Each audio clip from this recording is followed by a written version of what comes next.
Hello friends, સ્વાગત છે તમારું શ્રીજી ક્લાસીસના યુટ્યુબ ચેનલમાં. આજના વિડીયોમાં આપણે ઈઆઈમાં ચેપ્ટર 1ના જે એમસીક્યુ છે તેના વિશે ડિસ્કશન કરીશું. Question number 1, comparison of unknown quantity with standard quantity is called. એટલે કે જે ક્વોન્ટિટી વિશે આપણે જાણતા ન હોય તેને આપણે સ્ટાન્ડર્ડ ક્વોન્ટિટી સાથે સરખામણી કરીએ તેને શું કહેવાય? મેઝરમેન્ટ કહેવાય છે. તો આને મેઝરમેન્ટની ડેફિનેશન પણ કહી શકાય. બેઝિક મેથડ ઓફ મેઝરમેન્ટની બેઝિક મેથડ્સ કઈ છે? તો બે છે, ડાયરેક્ટ અને indirect. If quantity excite measuring system then it is called. એટલે કે જે ક્વોન્ટિટી આપણે મેઝર કરવાની છે તે મેઝરિંગ સિસ્ટમને એક્ઝાઇટ કરે તો તેને ડાયરેક્ટ મેઝરમેન્ટ કહેવાય છે. Length, time, current, temperature, pressure, velocity measured by તો ડાયરેક્ટ મેથડ. આ જે બધી જ ક્વોન્ટિટી છે એ ડાયરેક્ટ મેથડ વડે મેઝર કરવામાં આવે છે. તો આપણે આ ખાસ ધ્યાન રાખીશું કે કઈ ક્વોન્ટિટી ડાયરેક્ટ મેથડ વડે મેઝર કરવામાં આવે છે. When direct method of measurement is not useful then, એટલે કે જ્યારે ડાયરેક્ટ મેથડ આપણે વાપરી ના શકીએ ત્યારે કઈ મેથડ વાપરવામાં આવે છે? તો ઇનડાયરેક્ટ મેથડ વાપરવામાં આવે છે. Mass flow in jet engine and high frequency vibration measured by. એટલે કે જેટ એન્જિનમાં માસ ફ્લો અને હાઈ ફ્રીક્વન્સીના જે વાઇબ્રેશન છે તે શેની મદદથી માપવામાં આવે છે? તો ઇનડાયરેક્ટ મેથડની મદદથી માપવામાં આવે છે. Which method is accurate and less time consuming. કઈ મેથડ એક્યુરેટ છે અને ઓછો ટાઈમ કન્ઝ્યુમ કરે છે? તો direct method. Role of instrument in measuring system. Measuring સિસ્ટમમાં ઇન્સ્ટ્રુમેન્ટના રોલ કયા છે? તો એક indicating, signalling, registering, recording, transmitting અને મેથેમેટિકલ મેનિપ્યુલેશન. તો ઇન્ડિકેશન એટલે શું? તો જે પણ ક્વોન્ટિટી માપીએ તેને દર્શાવે છે સ્કેલ પર. સિગ્નલિંગ એટલે જો ક્વોન્ટિટી તેની પૂર્વ નિર્ધારિત કિંમત કરતાં વધે તો આપણને સિગ્નલ આપે છે. રજિસ્ટરિંગ એટલે શું? તો અમુક સમયગાળા દરમિયાન જે ક્વોન્ટિટી માપે છે તેનો સરવાળો કરે. રેકોર્ડિંગ એટલે તેને ગ્રાફ પેપરથી દર્શાવે. ટ્રાન્સમિટિંગનો મિનિંગ જે મેઝર કરવાની ક્વોન્ટિટી છે તેને દૂર સુધી ટ્રાન્સમિટ કરે છે. અને મેથેમેટિકલ મેનિપ્યુલેશનનો મિનિંગ જે ગણિતીય રૂપો છે તેનો કામ કરે છે. તો અહીંયા ઇન્ડિકેશનની વાત કરીએ, quantity to be measured indicate on a scale with pointer or digitally. એટલે કે જે પણ ક્વોન્ટિટી માપવાની છે તેને સ્કેલ પર દર્શાવે છે પોઇન્ટરની મદદથી અથવા તો ડિજિટલી. જો પોઇન્ટર હોય તો તેને એનાલોગ સિસ્ટમ કહેવાય અને જો તમને નંબર્સ દેખાતા હોય તો તેને ડિજિટલ સિસ્ટમ કહેવાય. Signalling, when quantity reach the predetermined value instrument give signal. એટલે કે જે ક્વોન્ટિટી માપવાની છે તેની પૂર્વ નિર્ધારિત કિંમત કરતાં વધે તો તે આપણને સિગ્નલ આપે છે. રજિસ્ટરિંગમાં શું થાય છે? તો addition of quantity measured during some time interval. એટલે કે થોડા ટાઈમ ઇન્ટરવલ દરમિયાન માપવામાં આવેલી ક્વોન્ટિટીનો સરવાળો કરે છે, એડિશન અથવા submission. Recording, quantity indicate on graph paper. એટલે જે પણ ક્વોન્ટિટી માપી હોય તેને ગ્રાફ પેપર પર પેનની મદદથી દર્શાવે છે. Transmission, signal according to the measured quantity transmit. એટલે કે જે પણ ક્વોન્ટિટી આપણે મેઝર કરીએ છીએ તેના એકોર્ડિંગ સિગ્નલ ટ્રાન્સમિટ કરે છે. મેથેમેટિકલ મેનિપ્યુલેશન, તો એમાં જે મેથેમેટિકલ ઓપરેશન હોય છે તે બધા ઓપરેશન કરવામાં આવે છે. Mathematical manipulation mainly used in. Mathematical manipulation ખાસ કરીને શેમાં વાપરવામાં આવે છે? તો માઇક્રોપ્રોસેસર બેઝડ ઇન્સ્ટ્રુમેન્ટમાં વાપરવામાં આવે છે.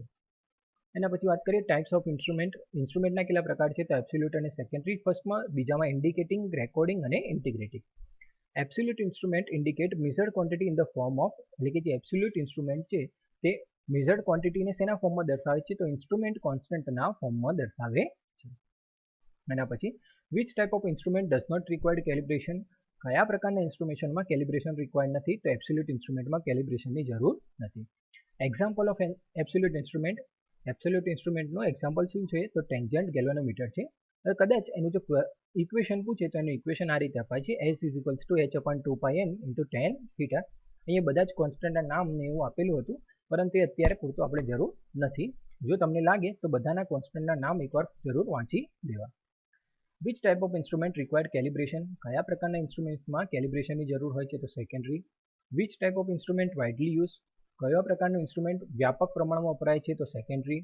ઇન્ડિકેટિંગ ઇન્સ્ટ્રુમેન્ટ ઇન્ડિકેટિંગ ઇન્સ્ટ્રુમેન્ટ શું ઇન્ડિકેટ કરે છે? તો value of quantity. Most of the instrument are. મોટાભાગના ઇન્સ્ટ્રુમેન્ટ કયા પ્રકારના હોય છે? તો ઇન્ડિકેટિંગ ટાઈપ હોય છે. In recording type instrument variation of quantity indicate on. Recording type જે ઇન્સ્ટ્રુમેન્ટ છે તેમાં ક્વોન્ટિટીનું વેરિએશન શેમાં ઇન્ડિકેટ કરવામાં આવે છે? તો graph paper with the help of pen. Graph paper પર પેનની મદદથી ઇન્ડિકેટ કરવામાં આવે છે. If data required for future use then. જો આપણે ડેટાનો ભવિષ્યમાં ઉપયોગ કરવાનો હોય તો શું કરવામાં આવે? તો રેકોર્ડિંગ ટાઈપ મેઝરમેન્ટ વાપરવામાં આવે છે. Which type of instrument indicate summation of measured quantity? કયા પ્રકારનું ઇન્સ્ટ્રુમેન્ટ જે મેઝર્ડ ક્વોન્ટિટી છે તેનું સમિશન એટલે કે સરવાળો સમિશનની જગ્યાએ એડિશન પણ મૂકી શકે? તો ઇન્ટિગ્રેટિંગ પ્રકારનું ઇન્સ્ટ્રુમેન્ટ સમિશન દર્શાવે છે. એનર્જી મીટર કયા પ્રકારનું ડિવાઇસ છે? તો ઇન્ટિગ્રેટિંગ ઇન્સ્ટ્રુમેન્ટ છે. એના પછી torque required for operation of indicating instrument. Indicating ઇન્સ્ટ્રુમેન્ટના ઓપરેશન માટે કેટલા ટોર્ક જોઈએ? તો ડિફ્લેટિંગ ટોર્ક, કંટ્રોલિંગ ટોર્ક અને ડેમ્પિંગ ટોર્ક જોઈએ છે. એટલે કે બધા જ ટોર્ક જરૂરી છે. Torque required to deflect moving system from rest position. એટલે કે મૂવિંગ સિસ્ટમ જ્યારે રેસ્ટ પોઝિશનમાં હોય તેમાંથી તેને ડિફ્લેક્ટ કરવા માટે કયો ટોર્ક જોઈએ? તો ડિફ્લેક્ટિંગ ટોર્ક જોઈએ છે. Torque required to maintain deflection proportional to the given quantity. એટલે કે જે મૂવિંગ સિસ્ટમ છે તેનું ડિફ્લેક્શન આપણે જે ક્વોન્ટિટી આપી હોય તેના સમપ્રમાણમાં જ થાય તેના માટે કયો ટોર્ક જરૂરી છે? તો કંટ્રોલિંગ ટોર્ક જરૂરી છે. Controlling torque given in blank direction of deflecting torque. એટલે કંટ્રોલિંગ ટોર્ક ડિફ્લેક્ટિંગ ટોર્કની કઈ દિશામાં આપવામાં આવે છે? તો ઓપોઝિટ દિશામાં આપવામાં આવે છે. Controlling torque proportional to. Controlling torque શેના સમપ્રમાણમાં હોય છે? તો ડિફ્લેક્શનના સમપ્રમાણમાં હોય છે. Methods to obtain controlling torque. Controlling torque obtain કરવાની મેથડ કઈ કઈ છે? તો ગ્રેવિટી કંટ્રોલ અને spring control. Which component of weight W oppose the deflection. Weight W નો કયો કમ્પોનન્ટ ડિફ્લેક્શનને ઓપોઝ કરે છે? તો W sin થીટા. અહીંયા ગ્રેવિટી કંટ્રોલ સિસ્ટમની વાત કરી છે એટલે ખાસ ધ્યાન રાખીશું. In gravity control system which component of weight oppose the deflection? તો W sin theta. Equation of controlling torque in gravity control system. Controlling ટોર્કનું ઇક્વેશન શું છે? તો TC equals to WL sin theta અથવા તો TC proportional to sin theta. એના પછી spring made up of. જે સ્પ્રિંગ કંટ્રોલ સિસ્ટમ છે તેમાં સ્પ્રિંગ શેમાંથી બનાવવામાં આવે છે? તો ફોસ્ફરસ બ્રોન્ઝમાંથી બનાવવામાં આવે છે. બીજું નોન મેગ્નેટિક મટીરિયલ હોવું જરૂરી છે. તેનો આકાર કેવો છે? શેપ ઓફ સ્પ્રિંગ તો સ્પાઇરલ પ્રકારની હોવી જોઈએ. રેઝિસ્ટન્સ ટેમ્પરેચર કોફિશિયન્ટ એનો કેવો હોવો જોઈએ? તો એ પણ તેનો ઓછો હોવો જોઈએ. આ ત્રણ ક્વેશ્ચન સ્પ્રિંગ કંટ્રોલ માટે છે. When deflecting and controlling torque become equals. જ્યારે ડિફ્લેક્ટિંગ ટોર્ક અને કંટ્રોલિંગ ટોર્ક સમાન થાય ત્યારે જે મૂવિંગ સિસ્ટમ છે તે રેસ્ટ પોઝિશનમાં આવે છે. એના પછી scale of gravity control instrument. Gravity control instrument હોય તેમની સ્કેલ કેવી હોય છે? નોન યુનિફોર્મ હોય છે. સ્પ્રિંગ કંટ્રોલ ઇન્સ્ટ્રુમેન્ટ હોય તેમની સ્કેલ કેવી હોય છે? તો યુનિફોર્મ હોય છે. Deflecting torque of gravity control system proportional two. Deflecting torque શાના પ્રમાણમાં હોય છે ગ્રેવિટી કંટ્રોલમાં? તો sine theta. TD proportional two sine theta. Spring કંટ્રોલમાં શેના સમપ્રમાણમાં હોય છે? તો આઈના સમપ્રમાણમાં TD proportional two I. Gravity control instrument operate in. Gravity control instrument કઈ દિશામાં ઓપરેટ થાય? તો વર્ટિકલ પોઝિશનમાં જ ઓપરેટ થાય છે. જ્યારે which type of instrument can operate in any position. કયા પ્રકારનું ઇન્સ્ટ્રુમેન્ટ ગમે તે પોઝિશનમાં ઓપરેટ થાય છે? તો સ્પ્રિંગ કંટ્રોલને ઓપરેટ કરી શકાય છે. અહીંયા ખાસ ધ્યાન રાખીશું કે આનો રિવર્સ ક્વેશ્ચન પણ પૂછી શકે છે કે which control system operate only in vertical position. કઈ પ્રકારની સિસ્ટમ માત્ર વર્ટિકલ પોઝિશનમાં જ ઓપરેટ થાય છે? તો ગ્રેવિટી કંટ્રોલ સિસ્ટમ. એવી રીતે which operating system operate in any position? તો સ્પ્રિંગ કંટ્રોલ. તો આનો reverse question spring control operate in which position? તો અલગ અલગ ઓપ્શન આપેલા હોય તેમાં એની પોઝિશન સપોઝ હોય હોરિઝોન્ટલ, વર્ટિકલ, બોથ અને નન, તો આન્સર આવશે both. Which controlling system is cheap. કઈ કંટ્રોલિંગ સિસ્ટમ સસ્તી છે? તો ગ્રેવિટી કંટ્રોલ. કઈ સિસ્ટમ મોંઘી છે? તો spring control. Which controlling system has ageing effect. Ageing effect એટલે સમયના સાથે તેમાં ઘસારો થાય છે. તો સ્પ્રિંગ કંટ્રોલમાં. શેમાં એજિંગ ઇફેક્ટ નથી? તો ગ્રેવિટી કંટ્રોલમાં સમય સાથે તેના જે કાર્ય છે તેમાં બહુ ફેરફાર થતો નથી. Which type of controlling system widely use. કયા પ્રકારની કંટ્રોલિંગ સિસ્ટમ વ્યાપક પ્રમાણમાં વપરાય છે? તો spring control. Damping force act in blank to the movement of the deflecting system. Damping force કઈ દિશામાં થાય છે ડેમ્પિંગ સિસ્ટમના? તો opposite. When moving system in rest position damping force is equals to. જ્યારે આપણી મૂવિંગ સિસ્ટમ રેસ્ટ પોઝિશનમાં હોય તો આપણો ડેમ્પિંગ ફોર્સ કેટલો હોય? 0 હોય છે. When moving system oscillate for small time it is called. જો મૂવિંગ સિસ્ટમ થોડા સમય માટે ઓસિલેટ થાય તો તેને કહેવાય અંડર ડેમ્પિંગ, અને જો વધારે સમય માટે ઓસિલેટ થાય તો તેને ઓવર ડેમ્પિંગ કહેવાય. હવે ઓસિલેટનો મિનિંગ શું કરીશું? તો કે સપોઝ કોઈ આપણે ઇન્સ્ટ્રુમેન્ટ મેઝર કરીએ તો ફાઇનલ રીડિંગ પર આવતા પહેલા જે તેની આજુબાજુ રોટેટ થયા કરે છે, ડિફ્લેક્ટ થયા કરે છે, તેને ઓસિલેશન કહેવાય છે. એના પછી વાત કરીએ critical damping. Damping force make moving system steady quickly. એટલે કે જે ડેમ્પિંગ ફોર્સ મૂવિંગ સિસ્ટમને સરળ જલ્દીથી સ્ટેડી બનાવે છે તેને ક્રિટિકલ ડેમ્પિંગ કહેવામાં આવે છે. તો 3 પ્રકારના ડેમ્પિંગ છે: ક્રિટિકલ ડેમ્પિંગ, ઓવર ડેમ્પિંગ અને under damping.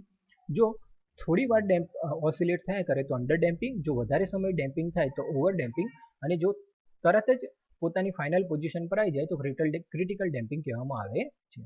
Methods to obtain damping obtain કરવાની મેથડ કઈ તો એર ફ્રિક્શન, ફ્લુઇડ ફ્રિક્શન અને eddy current damping. Which damping is most effective? કયું ડેમ્પિંગ સૌથી વધારે અસરકારક છે? તો eddy current damping. Maximum value measured by instrument is called? Instrument દ્વારા માપી શકાતી મહત્તમ કિંમતને શું કહેવાય? તેની રેન્જ કહેવામાં આવે છે. Blank indicates minimum and maximum value. ખાલી જગ્યા મિનિમમ અને મેક્સિમમ વેલ્યુ બતાવે છે, તો સ્પાન મિનિમમ અને મેક્સિમમ વેલ્યુ બતાવે છે. દાખલા તરીકે અહીંયા આપેલું છે 40 હર્ટ્ઝ ટુ 60 હર્ટ્ઝ, તો 40 હર્ટ્ઝ તેને મિનિમમ વેલ્યુ કહેવાશે, 60 હર્ટ્ઝ તેને મેક્સિમમ વેલ્યુ કહેવામાં આવશે. Average value of numbers of reading is called? આપણે ઘણા બધા રીડિંગ્સની એવરેજ વેલ્યુ લઈએ તેને શું કહેવાય? ટ્રુ વેલ્યુ કહેવાય છે. When value indicated by instrument is called? જે ઇન્સ્ટ્રુમેન્ટ વડે ઇન્ડિકેટ કરાતી વેલ્યુને શું કહેવાય? Indicated value. Difference between indicated value and true value is cold?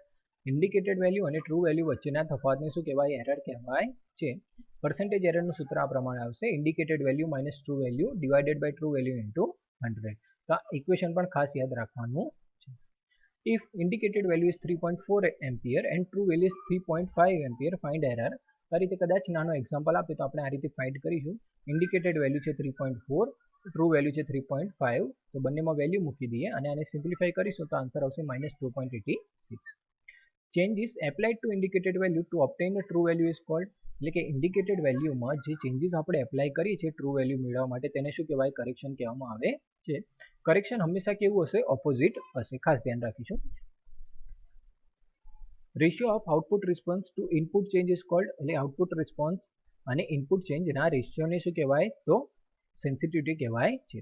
Ratio of a change in a scale reading to the pointer deflection is called? એટલે કે scale reading અને pointer ડિફ્લેક્શનના રેશિયોને શું કહેવાય? તો સ્કેલ સેન્સિટિવિટી કહેવાય છે. સપોઝ પોઇન્ટર ડિફ્લેક્શન છે 10 degree અને change in a scale reading છે 50 વોલ્ટ, તો તેની સ્કેલ સેન્સિટિવિટી કેટલી થશે? તો સ્કેલ રીડિંગ થઈ 50 અને પોઇન્ટર ડિફ્લેક્શન કેટલું થયું? 10, તો 5 વોલ્ટ પર ડિગ્રી. આનો મિનિંગ એવો થાય કે જ્યારે પોઇન્ટર 10 ડિગ્રી મૂવ થશે ત્યારે સ્કેલમાં કેટલો ચેન્જ આવશે? 50 વોલ્ટનો ચેન્જ આવશે. તો એના માટે આપણે સ્કેલ સેન્સિટિવિટી ફાઇન્ડ કરવાની છે. અને પછી minimum changes in quantity two measure effective response is called? એટલે કે ક્વોન્ટિટીમાં આપવામાં આવતો ઓછામાં ઓછો ચેન્જ જેની મદદથી ઇફેક્ટિવ રિસ્પોન્સ મળે છે આપણને, તેને શું કહેવાય? Resolution sensitivity. Minimum input when instrument start measurement is called? Minimum input, ઓછામાં ઓછો ઇનપુટ કે જ્યારે ઇન્સ્ટ્રુમેન્ટ મેઝર કરવાનું સ્ટાર્ટ કરે તેને શું કહેવાય? થ્રેશોલ્ડ સેન્સિટિવિટી કહેવામાં આવે છે. એના પછી 0 to 500 volt voltmeter start measuring when voltage is 25 volt, then 25 volt is called threshold sensitivity. હવે અહીંયા એક્ઝામ્પલ છે કે સપોઝ 0 થી 500 વોલ્ટનું વોલ્ટમીટર છે, એ તેને 25 વોલ્ટ આપીએ ત્યારે જ તે મેઝરિંગ કરવાનું સ્ટાર્ટ કરે છે. તો 25 વોલ્ટ શું છે? તો 25 વોલ્ટ તેની થ્રેશોલ્ડ સેન્સિટિવિટી કહેવામાં આવે. તો કદાચ આ થ્રેશોલ્ડ સેન્સિટિવિટીની જગ્યાએ આપણે બ્લેન્ક રાખી શકાય. The numbers in which measured quantity indicate, એટલે કે જે નંબરમાં મેઝર્ડ ક્વોન્ટિટી ઇન્ડિકેટ કરવામાં આવે તેને શું કહેવાય? Significant figure. રિપીટેબિલિટીનો મિનિંગ શું થાય? તો સિમિલરિટી બિટવીન રીડિંગ, કે તમે એક પછી એક જેટલા રીડિંગ લો છો એમાં કેટલી સિમિલરિટી આવે છે તેને શું કહેવાય? રિપીટેબિલિટી. એના પછી વાત કરીએ રિપ્રોડ્યુસિબિલિટી, એટલે કે તમે એક પછી એક જે રીડિંગ્સના ગ્રુપ લીધા છે તેમાં કેટલી સરખામણી આવે તો રિપ્રોડ્યુસિબિલિટી કહેવાય. તો રીડિંગમાં જે સરખામણી આવે તેને રિપીટેબિલિટી કહેવાય, અને જો ગ્રુપમાં સરખામણી આવે તો તેને રિપ્રોડ્યુસિબિલિટી કહેવાય છે. એના પછી accuracy, closeness of measured quantity to true value, એટલે કે મેઝર્ડ ક્વોન્ટિટી ટ્રુ વેલ્યુની કેટલી નજીક છે તેને એક્યુરેસી કહેવાય છે. એના પછી precision, similarity between group reading, એટલે ગ્રુપ રીડિંગ વચ્ચેની સિમિલરિટી. સોર્સિસ ઓફ એરર, ઇક્વિપમેન્ટના કયા પ્રકાર એરરના સોર્સ કયા છે? તો ઇક્વિપમેન્ટ હોઈ શકે, ઇન્સ્ટોલેશનના કારણે એરર આવી શકે, ડાયનેમિક રિસ્પોન્સના કારણે હોય, ઓપરેશનલ એરર આવી શકે અને ઇન્ટરફિયન્સ આવી શકે. Error due to design limitation and toleration is called, એટલે કે ડિઝાઇન લિમિટેશન અને ટોલરન્સના કારણે જે એરર આવે તેને શું કહેવાય? ઇક્વિપમેન્ટ એરર કહેવાય. એરર ડ્યુ ટુ ફોલ્ટી કેલિબ્રેશનના કારણે જે એરર આવે તેને કેલિબ્રેશન એરર કહેવાય. વેન રિલેશન બિટવીન ઇનપુટ અને output is not linear, which error produce? Input અને આઉટપુટ વચ્ચેનો સંબંધ લિનિયર ના હોય તો કયું એરર કહેવાય? લિનિયરિટી એરર કહેવાય. Due to which error decrease value reading becomes more than increase value signal, તો હિસ્ટેરિસિસ એરર, એટલે કે કયા એરરના કારણે ડિક્રીઝ વેલ્યુનું રીડિંગ ઇન્ક્રીઝ વેલ્યુ કરતાં વધારે બની જાય છે. ખાસ ધ્યાન રાખજો, ડિક્રીઝ વેલ્યુના રીડિંગ ઇન્ક્રીઝ વેલ્યુ કરતાં વધારે બને તો તેને હિસ્ટેરિસિસ એરર કહેવાય છે. Zero drift and sensitivity change due to blank between parts of instrument. Zero drift અને સેન્સિટિવિટી શાના કારણે ચેન્જ થાય છે? તો ફ્રિક્શનના કારણે ચેન્જ થાય છે. When initial reading of a instrument change it is called, જ્યારે ઇનિશિયલ રીડિંગ ચેન્જ થાય ઇન્સ્ટ્રુમેન્ટનો તેને શું કહેવાય? ઝીરો ડ્રીપ કહેવાય છે. Error due to undesirable disturbance. Undesirable ડિસ્ટન્સના કારણે કયું એરર આવે? તો ઇન્ટરફિયરન્સ એરર આવે છે. Electric noise produce due to, electric noise શાના કારણે ઉત્પન્ન થાય છે? તો સ્પાર્કિંગના કારણે થાય છે. તો આ પણ ખાસ ધ્યાન રાખીશું કે સ્પાર્કિંગ શેના કારણે થાય છે? તો ઇલેક્ટ્રિક નોઇઝના કારણે. તો આ એનો રિવર્સ ક્વેશ્ચન છે. Electric noise produce due to sparking is called, electric સ્પાર્કિંગના કારણે જે ઇલેક્ટ્રિક નોઇઝ ઉત્પન્ન થાય છે તેને શું કહેવાય? તો ઇલેક્ટ્રોસ્ટેટિક પિકઅપ કહેવાય છે. આનો પણ રિવર્સ ક્વેશ્ચન તો આવું પૂછી શકે, વોટ ઇઝ ઇલેક્ટ્રોસ્ટેટિક પિકઅપ? તો આપણને આ ખાસ ધ્યાન હોવું જોઈએ કે electric noise produce due to sparking, બરાબર. તો આનો રિવર્સ ક્વેશ્ચન પણ ખાસ ધ્યાન રાખીશું. In electromagnetic field noise produce due to, electromagnetic ફિલ્ડમાં નોઇઝ શાના કારણે પ્રોડ્યુસ થાય છે? તો સ્ટ્રે મેગ્નેટિક ફિલ્ડના કારણે પ્રોડ્યુસ થાય છે. એના પછી thermal noise produce in, thermal noise શેમાં પ્રોડ્યુસ થાય છે? તો વાલ્વ અને થાઇરિસ્ટરમાં પ્રોડ્યુસ થાય છે. અહીંયા આનો રિવર્સ ક્વેશ્ચન પૂછી શકે કે in valve and thyristor which noise is produce? તો થર્મલ નોઇઝ પ્રોડ્યુસ થાય છે. Due to power frequency inductive pickup produce it is called, power ફ્રીક્વન્સીના કારણે ઇન્ડક્ટિવ પિકઅપ થાય છે તેને શું કહેવાય? તો હમ કહેવાય છે. હવે કદાચ આવું પૂછી શકીએ કે hum sound produce due to which frequency? તો અલગ અલગ ઓપ્શન હોય તો પાવર ફ્રીક્વન્સી એનો ઓપ્શન આવી શકે. તો આ પાવર ફ્રીક્વન્સી પણ ખાસ બ્લેન્ક યાદ રાખીશું. Due to low filtering of DC power supply, low DC power સપ્લાયનું ઓછું ફિલ્ટરિંગ થાય તો શું થાય? રિપલ પ્રોડ્યુસ થાય છે. આનો પણ રિવર્સ ક્વેશ્ચન પૂછી શકે કે રિપલ પ્રોડ્યુસ ડ્યુ ટુ, તો અલગ અલગ ઓપ્શન હોય તો આમાંથી યાદ રાખીશું કે low filtering of DC power supply. Disturbance due to undesirable or power supply voltage change it is called, તો ટ્રાન્ઝિયન્ટ, એટલે કે અનડિઝાયરેબલ અથવા તો પાવર સપ્લાય વોલ્ટેજના કારણે, પાવર સપ્લાય વોલ્ટેજમાં જે ચેન્જ થાય છે તેના કારણે જે ડિસ્ટર્બન્સ આવે તેને શું કહેવાય? ટ્રાન્ઝિયન્ટ કહેવાય છે. Switching transient produce to switching of nearest circuit, એટલે સ્વિચિંગ ટ્રાન્ઝિયન્ટ છે એ શાના કારણે પ્રોડ્યુસ થાય છે? તો નિયરેસ્ટ સર્કિટ છે તેમાં સ્વિચિંગ થાય તેના કારણે પ્રોડ્યુસ થાય છે. Switching transient produce when input is off, switching transient ક્યારે પ્રોડ્યુસ થાય છે? જ્યારે ઇનપુટની કિંમત કેવી હોય? ઓછી કિંમત હોય ત્યારે. Error introduce due to incorrect operation of instrument, જે ઇન્સ્ટ્રુમેન્ટ છે તેના ખોટા ઓપરેશનના કારણે જે એરર ઇન્ટ્રોડ્યુસ થાય તેને શું કહેવાય? ઓપરેશનલ એરર કહેવામાં આવે છે. એના પછી વાત કરીએ ટાઈપ્સ ઓફ એરર કયા છે? તો ગ્રોસ છે, સિસ્ટમેટિક. સિસ્ટમેટિકમાં બે એરર આવે છે, ઇન્સ્ટ્રુમેન્ટલ અને એન્વાયરમેન્ટલ, અને લાસ્ટ છે રેન્ડમ એરર. ગ્રોસ એરર કોને કહેવાય? તો ઓપરેટરના ફોલ્ટના કારણે હોય, અથવા રેકોર્ડિંગમાં કોઈ એરર હોય, અથવા કેલિબ્રેશનમાં કોઈ એરર હોય તો તે એરર ગ્રોસ એરરમાં કહેવાય છે. Which error are regular type error? કયો એરર રેગ્યુલર પ્રકારનો છે? તો સિસ્ટમેટિક એરર રેગ્યુલર પ્રકારનો છે. Error due to unknown reason is called, જો કોઈ એરરનું કોઈ પણ કારણ આપણને જાણ ન હોય તો તેવા એરરને શું કહેવાય? રેન્ડમ એરર કહેવાય છે. Changes in input quantity detect by, input ક્વોન્ટિટીમાં ચેન્જ શેની મદદથી ડિટેક્ટ કરવામાં આવે છે? Primary sensing unit. ટ્રાન્સડ્યુસર શું કરે છે? તો ટ્રાન્સડ્યુસર નોન ઇલેક્ટ્રિકલ પેરામીટરનું ઇલેક્ટ્રિકલ પેરામીટરમાં કન્વર્ટ કરે છે. Necessary changes in signal done by, સિગ્નલમાં જે જરૂરી જે ફેરફાર છે તે શેની મદદથી કરવામાં આવે છે? તો ઇન્ટરમીડિયેટ મોડિફાઈંગ સ્ટેજથી કરવામાં આવે છે. ટ્રાન્સમિશન સ્ટેજ શું કરે છે? તો ડેટા દૂર સુધી ટ્રાન્સમિટ કરે છે. આ જે છે એ આપણા જે બ્લોક છે મેઝરિંગ સિસ્ટમનો એના પરથી આ ક્વેશ્ચન નીકળે છે, એટલે આ પણ ખાસ ધ્યાન રાખીશું. અને બ્લોક ડાયાગ્રામ પણ ખાસ તૈયાર કરીશું કે કદાચ એમાંથી કોઈક એક બ્લોકની પછીનો બ્લોક પૂછી શકે તો આપણને તરત આવડી જાય. તો જો તમને વિડીયો ગમ્યો હોય તો ચેનલને લાઇક કરો અને સબસ્ક્રાઇબ કરો, જેથી તમને અમારા આવનારા વિડીયોની માહિતી મળતી રહે. Thank you.